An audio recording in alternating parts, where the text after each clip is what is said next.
ये बड़ी कंपनियां नहीं हैं, ये संस्थान नहीं है, ये व्यक्तिगत लोग हैं, एक एक नाम से अकाउंट बने हुए हैं। और ये एक ऐसा विषय है जो हमारे देश में ज्यादातर लोगों को अभी भी समझ में नहीं आएगा, बहुत टेक्निकल विषय है। इसलिए आज हमने अपने साथ एक विशेषज्ञ को शामिल किया है इस अपने प्रोग्राम में, और हमारे साथ हैं अमित दुबे, जो एक बहुत मशहूर साइबर एक्सपर्ट हैं और साइबर फॉरेंसिक्स और एथिकल हैकिंग के भी ये विशेषज्ञ हैं, और मुंबई से हमारे साथ इस समय ये जुड़ रहे हैं। अमित, मैं आपका बहुत बहुत स्वागत करता हूं, और सबसे पहले आपसे ये चाहता हूं कि आप हमारे जो दर्शक हैं उन्हें सरल भाषा में ये समझाइए कि जो पूरा मामला है कि एक्स पर कुछ खास लोगों के अकाउंट्स मिल रहे हैं, ये बाहर से ऑपरेट हो रहे हैं और ये खास विचारधारा को प्रमोट करते हैं, इसके पीछे आप क्या देखते हैं?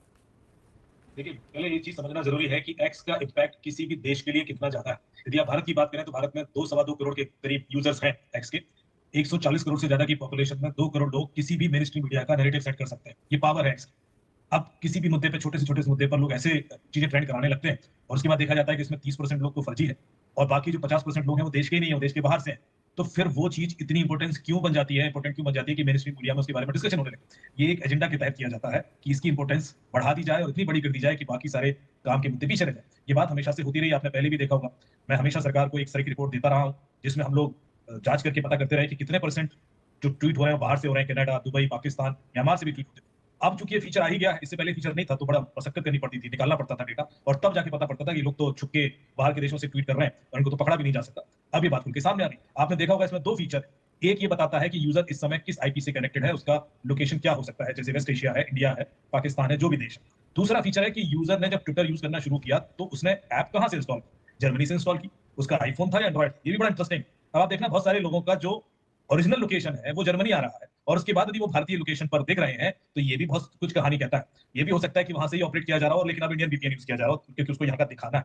दूसरी चीज, कई बार ऐसा भी हुआ है कि आपने नोटिस किया होगा कि वेब से लोग मैनेज कर रहे हैं, क्योंकि बहुत सारे बॉट हैंडल वेब के थ्रू ही चलते हैं। उनको हम मोबाइल या यूजर नहीं मान सकते, वो बॉट हैंडल्स होते हैं। तो ये सारी चीजें लगातार अब एक्सपोज हो रही है, सामने दिख रही है, बता रही है कि कितना बड़ा ऑर्गेनाइज्ड रैकेट है इसके पीछे, जो किसी देश की पॉलिटिकल सिस्टम को भी हिला सकता है। और ये कंसर्न था इलॉन मस्क का, उन्होंने देखा, और अभी जब एक्सपोज हुआ तो यूएस के अकाउंट भी एक्सपोज हुए हैं, जिसमें जो इस तरह के लोग हैं जो यूएस के बाहर के हैं, वो ओपिनियन दे रहे हैं और देश विरोधी गतिविधियों में लिप्त है। तो ये प्रॉब्लम सिर्फ भारत की नहीं है, पूरे विश्व की है, जहां ट्विटर को बैन भी इसलिए किया गया था क्योंकि वो इम्पैक्ट कर रहा था उनके पॉलिटिकल सिस्टम। सवाल ओपिनियन देने का नहीं है, सवाल यह है कि आपको छुप के ओपिनियन क्यों दे।